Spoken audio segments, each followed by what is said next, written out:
ગીતશાસ્ત્રનું પુસ્તક 73 મધ્ય 22મી કલમથી ફરીથી વાંચું છું. હું એવો જળ બુદ્ધિનો તથા અજ્ઞાન હતો કે હું તારી આગળ પશુ જેવો જ હતો, પરંતુ હું નિત્ય તારી પાસે રહું છું. તે મારો જમણો હાથ ઝાલ્યો છે. તું તારા બોધથી મને માર્ગ બતાવશે અને પછી તારા મહિમામાં મારો સ્વીકાર કરશે. તારા વિના આકાશમાં મારો બીજો કોણ છે અને પૃથ્વી પર મારો બીજો કોઈ પ્રિય નથી.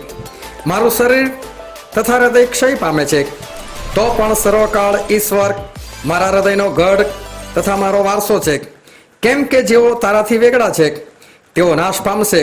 જેઓ વંઠી જઈને તને મૂકી દે છે તેઓનો તું સમૂળગો નાશ કરે છે. પણ ઈશ્વર પાસે આવું તેમાં મારું કલ્યાણ છે. મેં પ્રભુ યહોવાને મારો આશ્રય કર્યો છે, જેથી હું તારા સર્વ કૃત્યો પ્રગટ કરું. ઈશ્વર પિતાનું વાંચેલું વચન આપણા માટે પુષ્કળ આશીર્વાદિત છે. અને ઈશ્વર પિતાનું વચન સત્ય છે. અને બાઇબલનું વચન એવું કે છે કે તમે સત્ય જાણશો તો સત્ય તમને મુક્ત કરશે. ખૂબ ધ્યાનથી આજે આપણે ઈશ્વરના વચનો આપણે સાંભળીએ કે જેથી કરીને આપણે એને હૃદયમાં ઉતારી શકીએ અને વિશેષ કરીને આપણે એ પ્રમાણે ચાલી શકીએ. કારણ કે જે આપણા ઈશ્વર છે આપણને પુષ્કળ પ્રેમ કરે છે. અને યુહાન 3:16 એવું લખેલું છે, કેમ કે તેઓ જગત પર એટલી બધી પ્રીતિ કરી કે તેમણે પોતાનો એકાકી જનિત દીકરો આપ્યો. એ સારું કે જે કોઈ તેમની પર વિશ્વાસ કરે તેનો નાશ ન થાય પણ તે અનંત જીવન પામે. કેટલો બધો ઈશ્વરનો આપણી પર પ્રેમ છે. એકવાર સન્ડે સ્કૂલની અંદર નાનકડી છોકરી અને એને આ વાક્ય આગળ માઇકમાં બોલવાનું હતું. બિચારે મહેનત કરી, ગૂંખી પણ નાખ્યું, પરંતુ આગળ જ્યારે માઇક પાસે ગઈને બધાને જોયા તો થોડી ગભરાઈ ગઈ એટલે પેલું મગજમાંથી વાક્ય નીકળી ગયું. એટલે બોલી, કેમ કે દેવે જગત પર એટલી બધી પ્રીતિ કરી. પણ પછી એને યાદ જ નથી આવતું. એટલે ફરી કહે છે, કેમ કે દેવે જગત પર એટલી બધી પ્રીતિ કરી. પછી બી એને યાદ નથી આવતું. ફરી ત્રીજી વખત બોલી કે કેમ કે દેવે જગત પર એટલી બધી પ્રીતિ કરી. અરે એટલી બધી પ્રીતિ કરી તમને શું કહું કેટલી પ્રીતિ કરી કે છે. ઈશ્વર એ આપણને એટલો બધો પ્રેમ કર્યો એમણે કે એમણે પોતાની જાતનું એ સ્વાર પણ કરી દીધું. એ આપણા માટે મનુષ્ય બન્યા.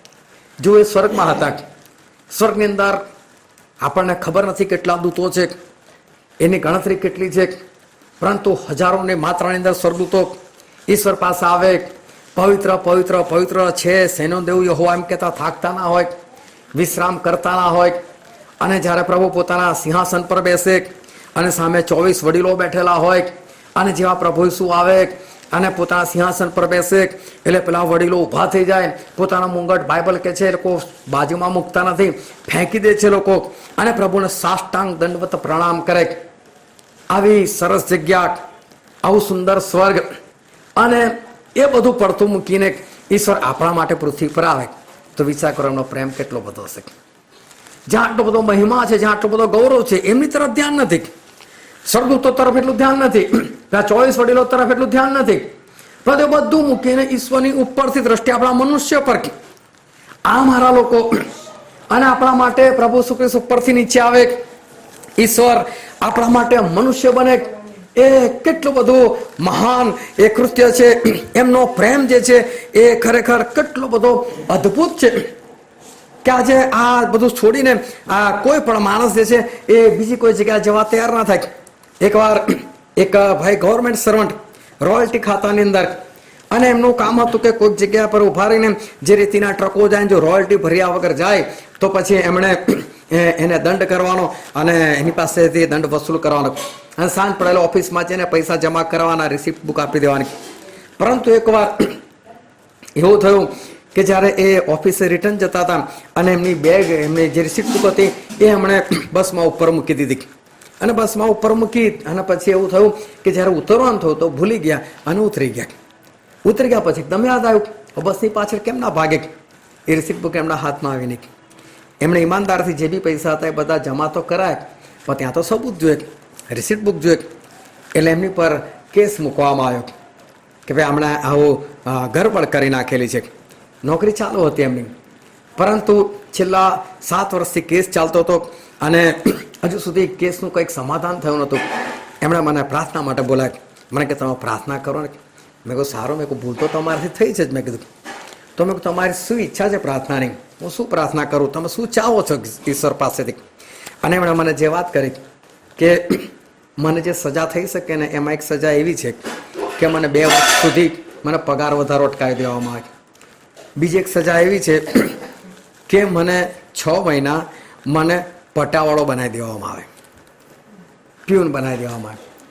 તો કે હું ગમે તો સહન કરી શકું, પણ મારે પટાવાળો નથી બનવું. હું જેની પાસે પાણી માગું છું ને કાલ ઉઠીને લોકો મારી પાસે પાણી માગે ને મારે આપવું, એ મને પસંદ નથી કરી. તો તમે એવી પ્રાર્થના કરો ને. એ બોલતા હતા ને મને મારા પ્રભુ યાદ આવ્યા કે મારા પ્રભુ તું કેટલા સ્વર્ગમાં હતા તો પણ નીચે આવવા માટે તૈયાર થયા. કેટલો બધો એમનો પ્રેમ. આ એક માણસ ક્લાર્કની જગ્યા પરથી પટાવાળો બનવા તૈયાર નથી, એ પણ 6 મહિના માટે. પરંતુ આપણા ઈશ્વર એ આપણને કેટલો બધો પ્રેમ કરે છે કે આટલું સરસ એમનું દૈવત્વ હોવા છતાં બાઇબલમાં લખેલું છે યશાયા 40:12 ની અંદર કે આપણા ઈશ્વર જે છે એમનું શરીર જે છે એ મહાન છે. એ કહે છે કે પોતાના ખોબામાં કે સમુદ્રનું પાણી લઈ લે છે. હવે વિચાર કરો એમનો ખોબો કેટલો બધો મોટો હશે. એ કહે છે કે પહાડોને ત્રાજવાથી તોલે છે. ઈશ્વર કેટલા બધા મહાન હોય. એટલું મહાન વ્યક્તિત્વ છોડીને એક નાના 5.5-6 ફૂટનું માણસ બનીને આ પૃથ્વી પર આવું ધૂળવાળા રસ્તાઓ પર ચાલવું, લોકોની સેવા કરવી, કેટલો બધો પ્રેમ.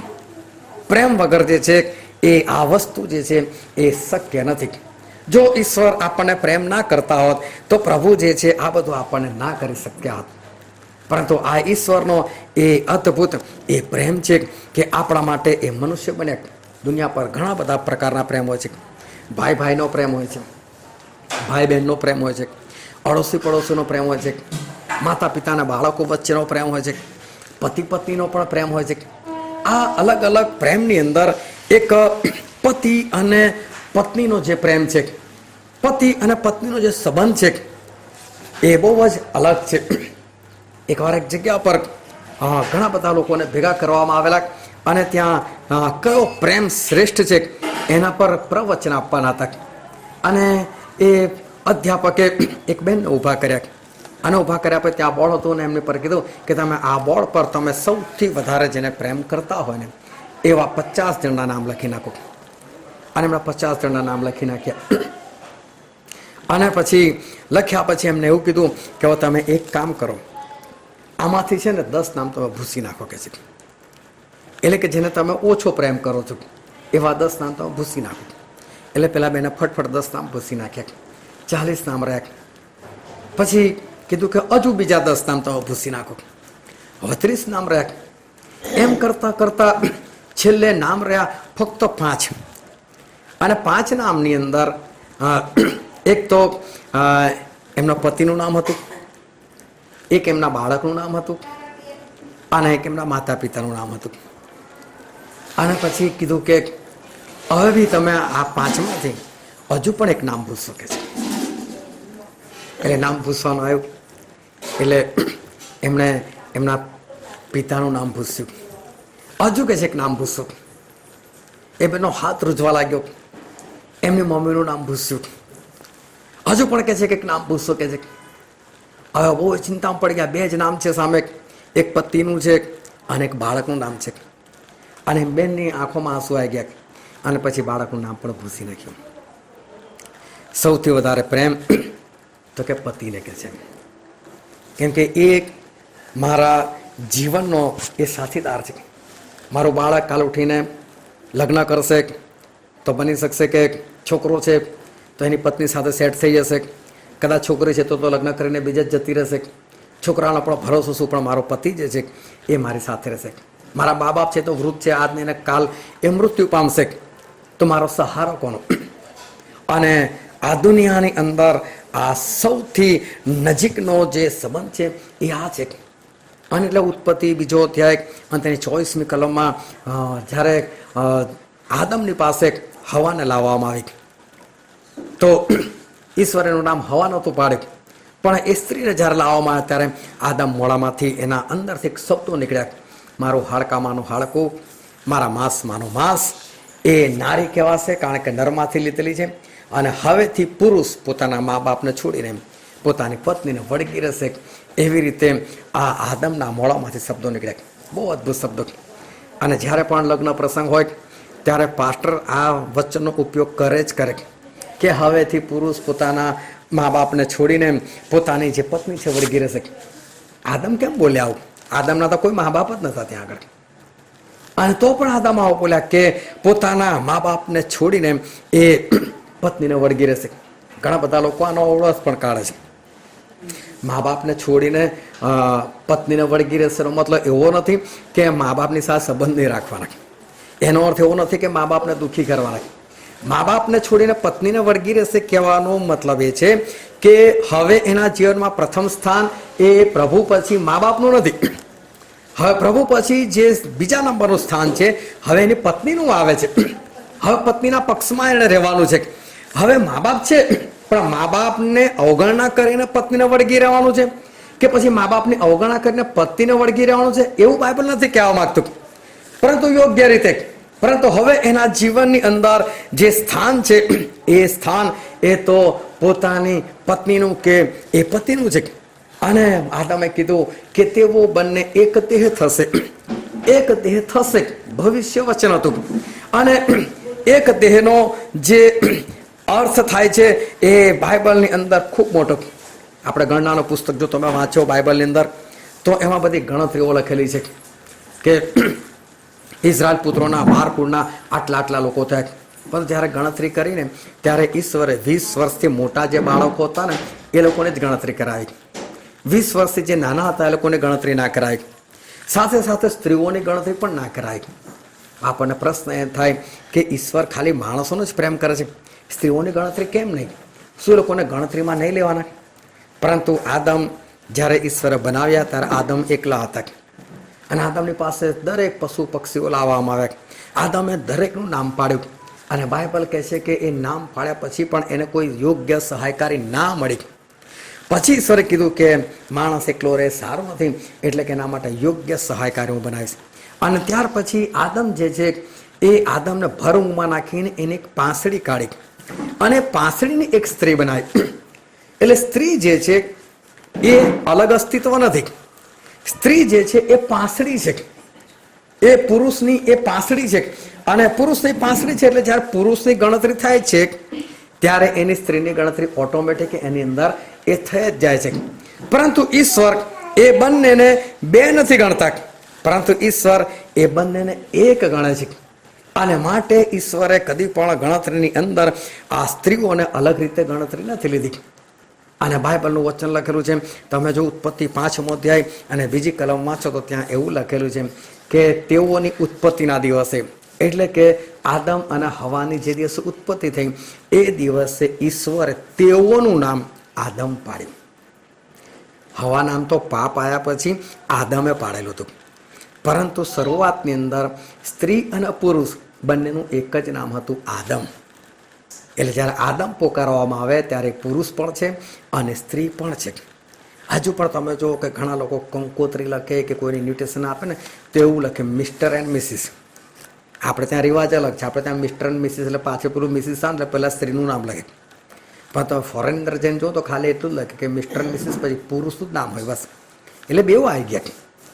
એટલે ઘણી વખત સ્ત્રીઓ જે છે એ લોકો બોલે ભાઈ તમારું નામ શું, તો એના પતિનું નામ બોલે, ખાલી આગળ મિસિસ લગાવી દે. એટલે ખબર પડી જાય કે એની પત્ની છે પણ નામ પોતાનું નહીં, એના પતિનું નામ લે. અને ઈશ્વરે પણ પતિ પત્નીને શરૂઆતમાં એક જ નામ આપેલું હતું. આ તો પાપ આવ્યું અને આ બધું જુદાપણું જે છે એ આવ્યું, પરંતુ પતિ અને પત્ની મળીને એક દેહ કહેવાનો જે મતલબ છે કે બંને મળીને એક જ શરીર છે. જે સ્ત્રી છે એ તો એક પાંસળી જ છે, એને અંદરથી જ બહાર કાઢવામાં આવેલી છે. એ બે અલગ અસ્તિત્વ નથી, એ બે મળીને એક બને છે. બે મળીને ભલે એ લોકો ગણતરીમાં બે છે પરંતુ એકતાની અંદર એ લોકો એક છે એમ કહેવા માંગે છે.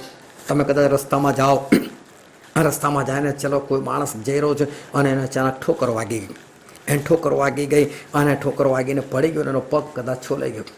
હવે માણસ એના પગને એવું બોલશે દેખાતું નથી, આંધળો છે, આટલો પથ્થર તને કેમ પડી ગયો તું, અને પછી પગને બે ઝાપટ મારે તો કોઈ આવું કરે તો લોકો શું કાતો ગાંડો છે, પોતાના જ પગને મારે છે, પોતાના જ પગ સાથે અયોગ્ય વર્તન કરે છે. પગને કઈથી અલગ રીતે દેખાવાનું છે?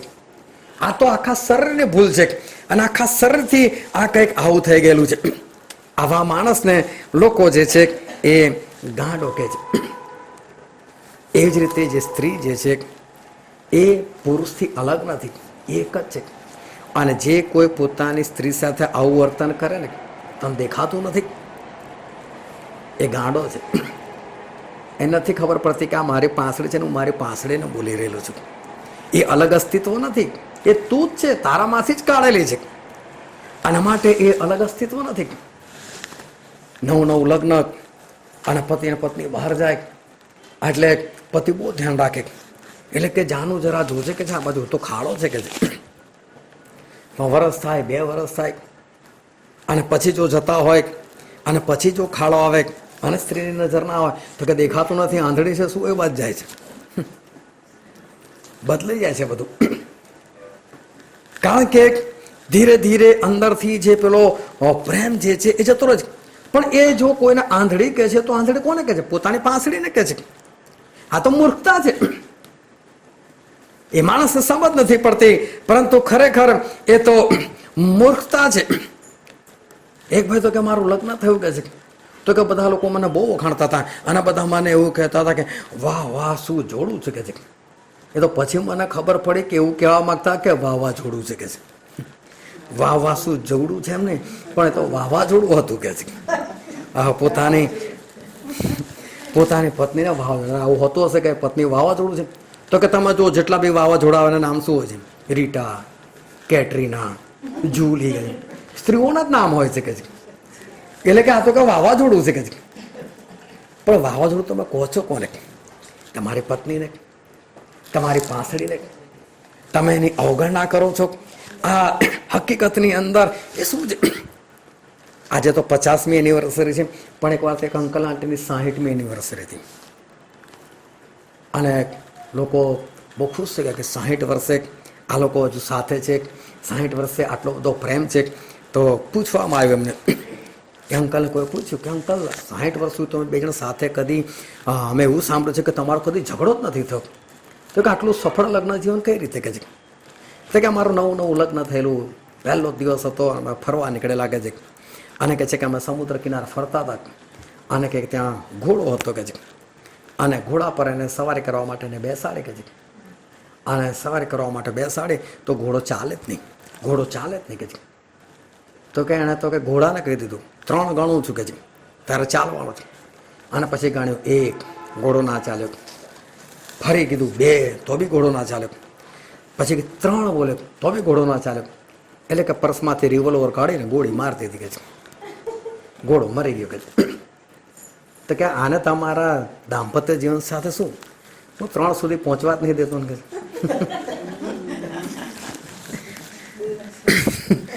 એની પહેલા જ મારું જે કામ હોય એ કામ હું પતાવી દઉં છું. એટલે કે આ મારા લગ્ન જીવનની જે સફળતા છે એની આ ચાવી છે. હકીકતમાં આવી બધી બહુ વાતો છે. બહુ લોકો તો પતિ પત્ની પર જોક્સ બનાવે છે, હસવાની વાતો લોકો કરે છે, પરંતુ ખરેખર આ એક મૂર્ખતા છે. આદમ માટે તમે જુઓ તો એવું લખેલું છે કે આદમ 930 વર્ષ જીવ્યા. હવાનું આયુષ્ય નથી લખ્યું. હવા પહેલાં મર્યા છે કે પછી મર્યા છે નથી ખબર. પણ તમે વિચાર કરો કે 930 એ તો જન્મ્યા ત્યારે જ એમનું તો લગ્ન થઈ ગયેલું. 930 વર્ષ એક જ પત્ની સાથે રહેવાનું. કેવી રીતે એ લોકોનું જોડું ગયું હશે, કેવી રીતે એ લોકોનું આયુષ્ય જે છે એ આયુષ્ય નીકળ્યું હશે. જો પ્રેમ ના હોય આ શક્ય નથી. પતિ અને પત્ની વચ્ચે જો પ્રેમ ના હોય તો એ કદી પણ આ બાબત જે છે એ શક્ય નથી.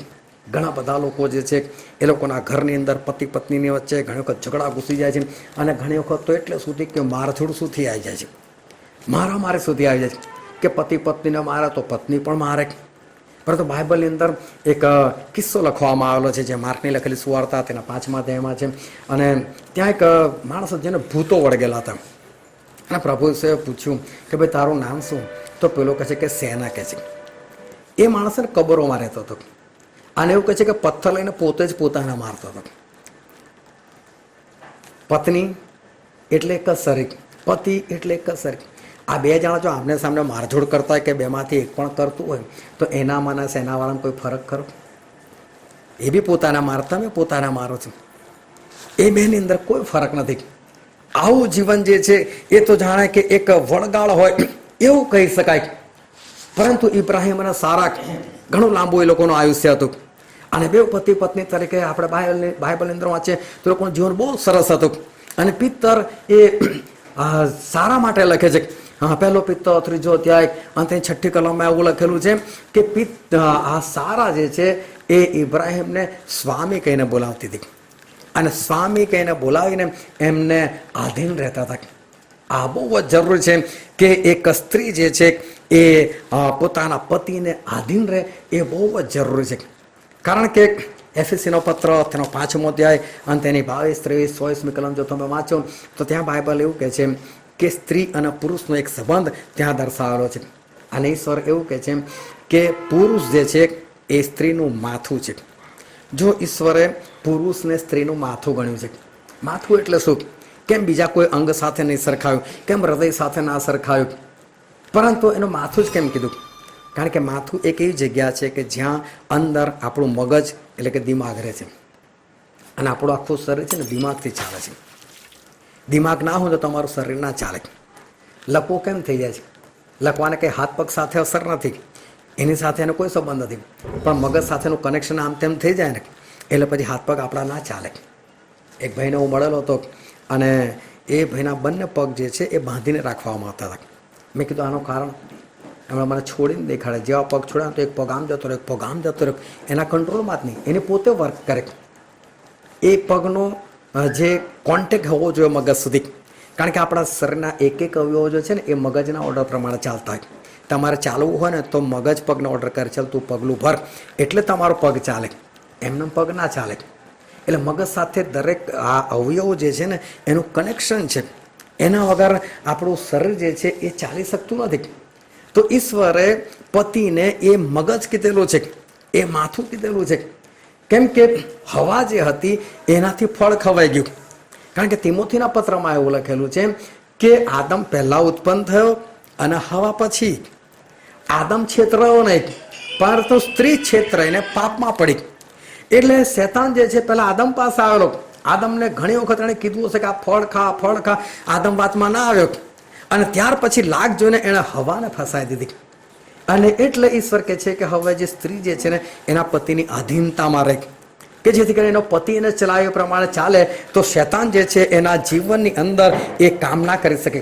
આનો મતલબ એવો નથી કે ઈશ્વર એવું કહેવા માંગે છે કે પુરુષ જે છે એ સ્ત્રીની ઉપર અધિકાર ચલાવશે, એને દબાઈને રાખશે કે પછી એને પોતાના અંકુશમાં રાખશે. એવું ઈશ્વર નથી કહેવા માંગતા. ઈશ્વર કહેવા એ માંગે છે કે અન્ડરસ્ટેન્ડિંગ, કે પતિ જે છે એ પત્નીને એ ચલાવશે. પરંતુ જો ભૂલથી એ પત્ની પતિને ચલાવવાનો પ્રયત્ન કરે તો એ બાઇબલની વિરુદ્ધનું કૃત્ય છે. અને એવા જીવનની અંદર જે આશીર્વાદ છે એ આશીર્વાદ કદી પણ એ આવે નહીં. એક નાનકડો છોકરો હતો અને એ 5-6 વર્ષનો છોકરો એના પપ્પાને કહે છે કે પપ્પા મોટો ક્યારે થઈશ? કરી તો કે ત્યારે કેટલો મોટો થવો છે? તો કે મારે એટલું મોટું થવું છે કે મમ્મીને પૂછ્યા વગર બહાર જઈ શકું. તો કેટલો તો હજુ હું નથી થયો કે છે. આવું હોય ત્યારે એ જીવનની અંદર જે આનંદ હોવો જોઈએ ને એ આનંદ એ ના હોય. પરંતુ આપણા દેવ આપણને એટલો બધો પ્રેમ કરે છે કે એમણે આપણા માટે એમનો જીવ જે છે આપી દીધો, એમનું પવિત્ર લોહી વહેવડાવી દીધું. અને એ પ્રભુ ઈસુ ખ્રિસ્ત આપણા માટે એ પૃથ્વી પર એ આવ્યા. અને પ્રભુ ઈસુ જે આપણને પ્રેમ કર્યો ને એ પ્રેમને બાઇબલની અંદર શાની સાથે સરખાવે છે? પ્રકટીકરણના પુસ્તકની અંદર લખેલું છે, તેનો 21મો અધ્યાય તેની 9મી કલમમાં લખેલું છે. યોહાનને એવું કીધું કે યોહાન આ કે છે હું તને હલવાનની વહુ દેખાડું છું, કે છે હલવાનની પત્ની દેખાડો છું. હલવાન એટલે પ્રભુ ઈસુ ખ્રિસ્ત અને પત્ની એટલે આપણે લોકો. ઈશ્વરે આપણને અને પોતાની સાથેનો જે સંબંધ છે એ આત્મિક પતિ પત્નીનો સંબંધ છે. આપણે મંડળી તરીકે, ખ્રિસ્તીઓ તરીકે, વિશ્વાસીઓ તરીકે આપણે પ્રભુ ઈસુ ખ્રિસ્તની પત્ની છે અને પ્રભુ ઈસુ ખ્રિસ્ત આપણા આત્મિક પતિ છે. આ શારીરિક, દૈહિક કે દુનિયાવી સંબંધ નથી, આ એક આત્મિક સંબંધ છે. એની તુલના પતિ પત્નીના સંબંધ સાથે કરેલી છે. અને માટે ઈશ્વરે એમની પત્નીને એટલો પ્રેમ કર્યો, એટલે કે મંડળીને એટલો બધો પ્રેમ કર્યો કે પેલા 24 વડીલોની ચિંતા નથી કરી, એમણે પેલા સ્વર્ગદૂતોની ચિંતા નથી કરી, પરંતુ ત્યાંથી એ નજર રાખતા હતા એ પૃથ્વી પર, આપણી ઉપર, એમની પત્ની ઉપર, એમની મંડળી ઉપર, એમના વિશ્વાસીઓ ઉપર કે મારે લોકોની પાસે જવું છે, મારે લોકોને શેતાનના હાથમાંથી છોડાવવા છે, મારે આ પૃથ્વી પર જવું છે અને મારે મારા લોકોના માટે એ જીવ આપવો છે. પ્રભુ ઈસુની દ્રષ્ટિ એમની આત્મિક પત્નીની ઉપર. પ્રભુ ઈસુ એ આપણને એ પુષ્કળ પ્રેમ કરે છે. અને એટલે એફએસી 5મા અધ્યાયની અંદર લખેલું છે, એની 24મી કલમની અંદર લખેલું છે કે પ્રભુ ઈસુએ જેમ એ પુરુષ એ સ્ત્રીનું માથું છે, એમ જ પ્રભુ ઈસુ મંડળીનું માથું છે. અને પ્રભુ ઈસુએ જેમ મંડળીને માટે પોતાનું સ્વાર્પણ કર્યું, એમ જે સ્ત્રી જે છે એ સ્ત્રીએ દરેક બાબતની અંદર, એટલે કે મંડળીએ દરેક બાબતની અંદર એ જીવતા દેવને એ આધીન થવું એ બહુ જરૂરી છે. એ મંડળી અને પ્રભુ ઈસુ ખ્રિસ્ત એ બંનેનો સંબંધ પણ એક પતિ અને પત્ની તરીકેનો છે. અને આજે આપણે જે વચન વાંચેલું હતું ગીતશાસ્ત્રનું પુસ્તક, અને આપણે વાંચ્યો તેનો 73મો અધ્યાય એ આસાફનું એક ગીત છે. અને આસાફ નામનો માણસ જે છે એ આ બધું લખે છે. બધું આસાફ જ્યારે આ ગીત લખે છે ત્યારે એના ગીતના જે શબ્દો છે એ શબ્દો બહુ સરસ છે. અને આપણે વાંચીએ તેની 25મી કલમ, ત્યાં એવું કે છે આસાફ કે તારા વિના આકાશમાં મારો બીજો કોણ છે. એટલે આસાફ એવું કહે છે કે પ્રભુ, આકાશમાં તમારા સિવાય મારું બીજું કોઈ નથી. એની પણ દ્રષ્ટિ સ્વર્ગદૂતો તરફ નથી, 24 વડીલો તરફ નથી, પરંતુ એ એવું કે છે કે આકાશમાં મારો બીજો કોણ છે. એટલે એનો પ્રેમ જે છે આકાશમાં એ ઈશ્વર પ્રત્યે છે. પરંતુ પછી કે છે અને પૃથ્વી પર મારો બીજો કોઈ પ્રિય નથી. ઈશ્વર આટલો બધો પ્રેમ કરે છે આપણને. પૃથ્વી પરથી કેટલા લોકો એવા કે જે લોકો એવું કહી શકે કે હા પ્રભુ, અમે પણ તમને પ્રેમ કરે છે. આ સાફ એવું કહે છે કે પ્રભુ, ઉપર બી મારો તમારા સાહેબ બીજો કોઈ નથી, અને નીચે પણ મને પ્રિય જો કોઈ હોય ને તો પ્રભુ એ ફક્ત તમે જ મને પ્રિય છો. આસાફ એ ઈશ્વરને પૃથ્વી પરથી એટલો પ્રેમ કરે છે, એક પત્ની તરીકે, એક કન્યા તરીકે, એક મંડળી તરીકે આસાફનો પ્રેમ જે છે ઈશ્વર સાથે એ બહુ જ છે. પ્રભુ ઈસુને એકવાર પૂછવામાં આવ્યું કે બાઇબલની અંદર, નિયમશાસ્ત્રની અંદર સૌથી મોટી આજ્ઞા કઈ? અને ત્યારે પ્રભુ ઈસુએ એવું કીધું, જે માથીની સુવાર્તા તેનો 22મો અધ્યાય 36-40 કલમ જો તમે વાંચો તો ત્યાં લખવામાં આવેલું છે. પ્રભુ ઈસુ ખ્રિસ્તે એવું કીધું, તારા દેવને ખરા હૃદયથી, પૂરા સામર્થ્યથી, પૂરા બળથી તું પ્રેમ કર કે છે. આ જ કે છે બાઇબલની સૌથી પહેલી અને સૌથી મોટી એ આજ્ઞા છે. બહુ ધ્યાનથી સમજો, ઈશ્વરનો આપણી સાથેનો સંબંધ એક પતિ અને પત્ની તરીકેનો છે. માણસ એ પતિને પ્રેમ કરે, એટલે કે કન્યા એ પતિને પ્રેમ કરે, એ સૌથી મોટી આજ્ઞા છે. પૂરા આત્માથી, પૂરા સામર્થ્યથી, પૂરા જીવથી એને પ્રેમ કરે. આ બાઇબલની સૌથી પહેલી અને સૌથી મોટી આજ્ઞા છે. જ્યારે ઈશ્વર મૂસાને બોલાવે કે મૂસા, તું ઉપર મારી પાસે આવ, હું તને 10 હુકમો આપું છું, એમાં સૌથી પહેલી આજ્ઞા આપવામાં આવે કે મારા સિવાય તારે બીજા કોઈ દેવ ના હોય. બીજી આજ્ઞા આપવામાં આવે કે મૂર્તિ પૂજા ના કર. ત્રીજી આજ્ઞા આપવામાં આવે, ચોથી આજ્ઞા આપવામાં આવે. તમે 10 આજ્ઞા વાંચો, એમાં કોઈ જગ્યાએ આ આજ્ઞા નથી આપી કે તું તારા દેવને ખરા હૃદયથી, પૂરા સામર્થ્યથી, પૂરા જીવથી તું પ્રેમ કર. એવી 10 આજ્ઞાઓમાં નથી જ આજ્ઞા. અને તો પણ એ આજ્ઞાને પ્રભુ ઈસુ ખ્રિસ્તે કહ્યું છે કે સૌથી પહેલી અને પ્રભુ ઈસુ ખ્રિસ્તે સૌથી મોટી આજ્ઞા છે. કેમ ઈશ્વરે આ આજ્ઞાને સૌથી પહેલી અને સૌથી મોટી કીધી? બાકી 10 હુકમોમાં તો બીજી કોઈ આજ્ઞા છે. તો ઈશ્વરે આ આજ્ઞાને કેમ સૌથી મોટી કીધી? જ્યારે પ્રભુ ઈસુ ખ્રિસ્તનું મૃત્યુ થયું ત્યારે એ જમાનામાં રોમન સરકાર હતી, અને રોમન સરકારનો કાયદો એવો હતો કે જો કોઈ માણસે એવો ગુનો કર્યો હોય કે જેને મૃત્યુદંડની સજા થાય તો એને વધસ્તંભની ઉપર એને મારી નાખવો. વધસ્તંભ એટલે એક લાકડું હતું, એક ઊભું, ને આડા લાકડાની ઉપર એ માણસને પગમાં અને હાથમાં ખિલ્લા મારીને એને મારી દેવામાં આવતો હતો. અને જ્યારે એને 2 હાથમાં ખિલ્લા હોય ને 2 પગમાં ખિલ્લા હોય તો પગની નીચે એ લોકો એક સપોર્ટ રાખતા હતા.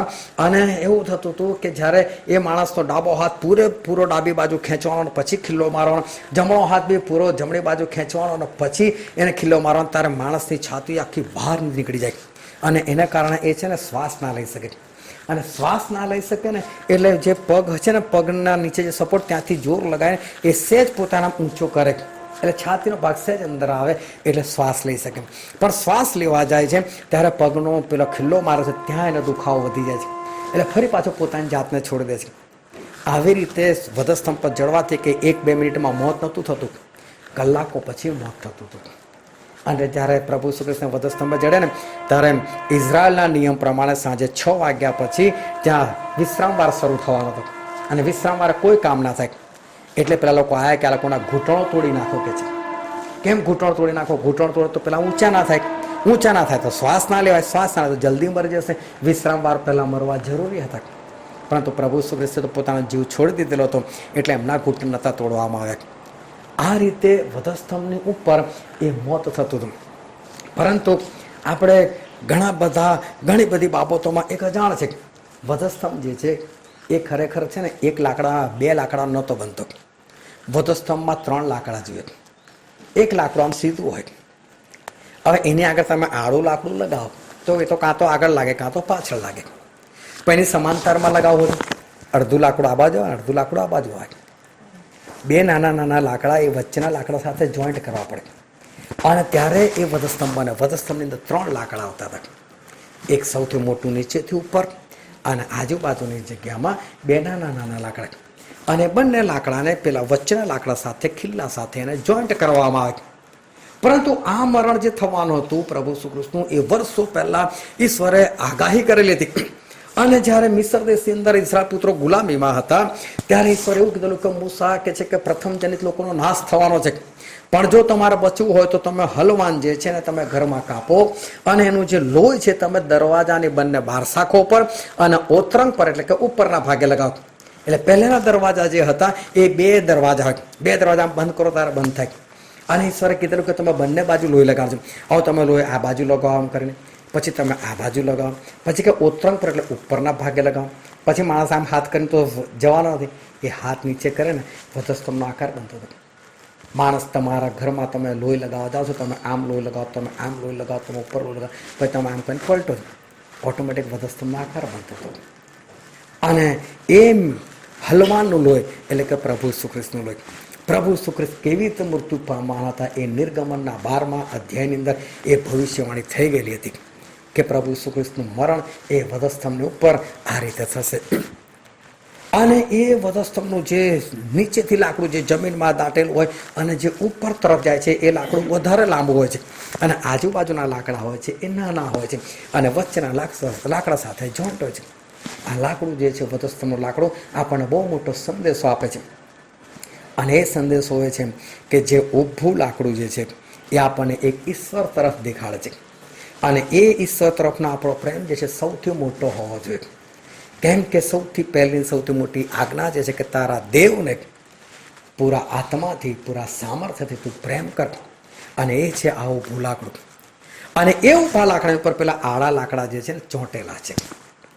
જો આ પ્રેમ નથી તમારો, આ બાજુનો પ્રેમ એટલે કે સંસારિક પ્રેમ, તમારા સગાવાળા સાથે બી પ્રેમ નહીં રહે, પતિ અને પત્નીનો પ્રેમ નહીં રહે જો તમારો ઈશ્વર સાથેનો પ્રેમ નથી.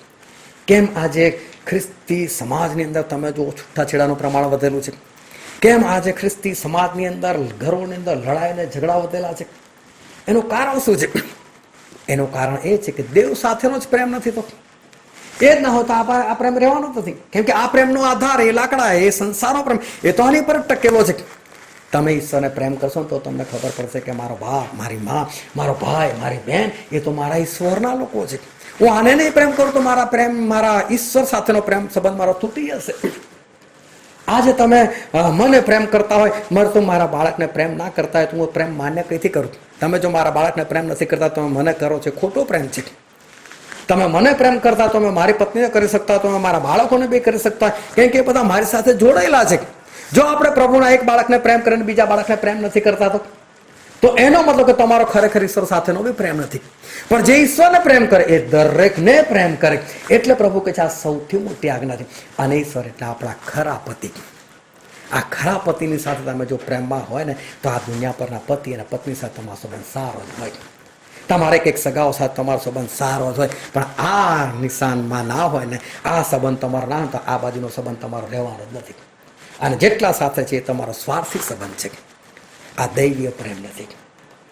પરંતુ આ સાપ એવું કે છે પ્રભુ આકાશમાં તમારો મારા સિવાય બીજું કોઈ નથી, અને પ્રભુ આ પૃથ્વી પર તમારા સિવાય મને તો પ્રિય કોઈ નથી. એ કહેવા માંગે કે સૌથી વધારે પ્રેમ પ્રભુ હું તમને કરું છું ને જેટલા વ્યક્તિઓ પ્રભુને પ્રેમ કરે એ દુનિયા પર બધાને પ્રેમ કરી શકે. એટલે તો પ્રભુ કીધું તમે તમારા દુશ્મનને પ્રેમ કરો, પણ દુશ્મન હોય તો પ્રેમ કરીએ ને, કારણ કે ઈશ્વર સાથે જ પ્રેમ છે, તો એ દુશ્મન જ નથી કોઈ. એ પછી બીજો કોઈ આપણને માને વસ્તુઓ લાગશે એ એનો પ્રશ્ન છે, પણ આપણી દ્રષ્ટિમાં કોઈ પણ દુશ્મન ના હોય. આના માટે જો આપણે આ સંસારની અંદર પ્રેમથી રહેવું છે તો સૌથી પહેલો પ્રેમ આપણે દેવને કરવો પડશે. અને જો તમારા જીવન દેવની ઉપર પ્રેમ હશે તો તમારો આજુબાજુ પ્રેમ જે છે એ જળવાઈ રહેશે. અને માટે આવી એનિવર્સરીઓ આવતી રહેશે. એ ક્યારે કે જો આપણે ઈશ્વર સાથેના પ્રેમમાં છે તો આ પૃથ્વી પર બી આપણે એકબીજા સાથે પ્રેમમાં રહી શકીશું. જો અહીં પ્રેમ નહીં હોય તો અહીં આજુબાજુ બી આપણો પ્રેમ નહીં હોય. એક ખાલી આપણે જીવન પૂરું કરતા હોઈશું, જીવન જીવતા નહીં હોય. જે પ્રભુમાં છે એ લોકો કદી જીવન પૂરું નથી કરતા, એ લોકો જીવન જીવી જાણે છે. પણ જે પ્રભુમાં નથી, જે પ્રભુને પ્રેમ નથી કરતો, એ તો ગમે તેમ કરીને પોતાનું જીવન જે છે પૂરું કરે છે. મેં કેટલાય પતિ પત્નીઓને જોયા છે કે એ લોકો બંને જે છે એ લોકોની પાસે કોની પાસે કેટલા પૈસા છે એ નથી ખબર. હમણાં હું પેટ્રોલ ભરાવા માટે ઉભો રહ્યો અને મારી આગળ એક મુસલમાન દંપતી હતું, અને એ લોકોએ પેલું એટીએમ કાર્ડ આપ્યું અને પેલા હમણે મશીનમાં નાખ્યું ને પેલા ભાઈને કીધું કે એટલે ભાઈ પિન નંબર નાખ. અને પેલી બહેન જે છે એમની પત્ની તો ચાલતી ચાલતી થોડી આગળ નીકળી ગઈ. પેલા અમને પિન નંબર નાખ્યો અને પૈસા મળ્યા નહીં, અને પેલા અમને કીધું કે ભાઈ તમે પિન નંબર ખોટો નાખ્યો છે. તો પિન નંબર ખોટો નાખ્યો છે એટલે એમને પત્નીને અવાજ કર્યો, આ તારું એટીએમ કાર્ડ છે કે છે? તેની પત્ની કે હા કે છે, આ કહે છે કે મારું એટીએમ કાર્ડ છે કે છે. એટલે પેલા કીધું લાવો ફરી, અને પછી ફરી એમણે બીજો પિન નાખ્યો. એમની પત્નીનો બી પિન નંબર એમને ખબર હતી. મને એ લોકોને જોઈને એટલો આનંદ થયો કે આ વચન તો આપણી પાસે છે કે પતિ અને પત્ની પેલાને એ પણ નથી ખબર કે મારું એટીએમ કાર્ડ કે મારી પત્નીનું એટીએમ કાર્ડ, બંનેનો પિન નંબર એકબીજાને ખબર છે. એવું બને કે તારામાંથી પેટ્રોલ પૂરે, તારામાંથી પેટ્રોલ પૂરે. એકદમ પતિને ઓળખું છે. લોકોએ ઘરનો આખો સામાન વેચી લીધો. જો ભાઈ શાકભાજી તારે લાવવાનું, તેલ મારે લાવવાનું, ભાડું તારે ભરવાનું, તો પેટ્રોલ ભરાય છે. આ કઈ રીતે પતિ પત્ની? આજે કેટલાય ઘરોની અંદર એક ભાઈને તો છાતીમાં દુખાવો પડ્યો અને એણે એની પત્નીને કીધું જલ્દી કહેજો ડૉક્ટરને ફોન કર, ડૉક્ટરને બોલાય કે છે. એટલે પત્નીએ એમનો ફોન હાથમાં લીધો. હા જો તો પાસવર્ડ લગાવેલો હતો. હા તો કે તમારા પાસવર્ડ જલ્દી બોલો કે છે. ના ના હવે મને સારું લાગે છે કે એક પતિ અને પત્ની જ્યારે સાથે રહેતા હોય, જો પાસવર્ડ હોય ને એટલે સમજી લેવાનું સંબંધમાં ગરબડ છે. હા બાકી જેને અહીં સંબંધ સારો છે કોનાથી બીવાનું, મૂકો મોબાઈલ બી છે, જેને જુઓ અંદર શું એવું સંતાડેલું છે કે આપણે પાસવર્ડ લગાવવો પડે. ઈશ્વર સાથેનો પ્રેમ હશે ને તો અહીં બધા આપણો પ્રેમ રહેશે. અને માટે આપણે સૌથી પહેલાં ઈશ્વરને પ્રેમ કરતા થઈએ કે જેથી કરીને આપણે બધાને પ્રેમ કરી શકીએ. આવો આપણે આંખોને બંધ કરી અને આપણા મસ્તકો એ જીવતા દેવની હજરોમાં નવાય કે જે આપણા અદ્ભુત સનાતન અને પવિત્ર ઈશ્વર છે, જે આપણને પુષ્કળ પ્રેમ કરે છે. અને ઈશ્વર એ આપણી મધ્ય છે. આ સમય છે કે આપણે આપણી જાતને તપાસીએ, પોતાની પરીક્ષા કરી કે શું હું આ પૃથ્વી પર દરેકને સરખો પ્રેમ કરી શકું છું. જો આપણો આત્મા એ હૃદય અંદરથી જવાબ ના આપે છે તો વાલા ઈશ્વર સાથેના સંબંધમાં કંઈક ગરબડ છે, ઈશ્વર સાથેના પ્રેમમાં કંઈક ગરબડ છે. અને માટે ઈશ્વરની સૌથી પહેલી અને મોટી આજ્ઞા જે છે એને આપણે માનીએ. સૌથી વધારે આપણે ઈશ્વરને પ્રેમ કરનાર છે કે જેથી કરીને આપણે દુનિયા પર પણ લોકોને આપણે પ્રેમ કરી શકીએ. પ્રેમથી જો આપણે રહીશું તો આપણું જીવન એ જીવવાનો આનંદ આવશે. જો પ્રેમ નહીં હોય તો આપણે ફક્ત જીવન એ પૂરું કરીશું. પરંતુ ઈશ્વર આપણને જીવવા માટે મોકલ્યા છે, ઈશ્વર આપણને પૂરું કરવા માટે નથી મોકલ્યા. આપણે સૌથી વધારે ઈશ્વરને પ્રેમ કરીએ. જેમ આસાપ કહે છે કે પ્રભુ આકાશમાં તમારા છે મારો બીજું કોણ છે, અને આ પૃથ્વી પર પણ મને તો તમે જ પ્રિય છો. જો ઈશ્વર એક પત્ની તરીકે, એમની આત્મિક પત્ની તરીકે આપણને આટલો બધો પ્રેમ કરતા હોય તો આપણે પણ એક પત્ની તરીકે એમને આધીન થઈને આપણે એમને પણ એટલો જ પ્રેમ કરીએ કે જેથી કરીને આપણે દુનિયા પર પણ એકબીજાને પ્રેમ કરી શકીએ. આ વચન સમજવા માટે, ગ્રહણ કરવાના માટે, એ પ્રમાણે ચાલવાના માટે પ્રભુ ઈસુ ખ્રિસ્તની કૃપા આપણા દરેક પર થાવ. Thank you.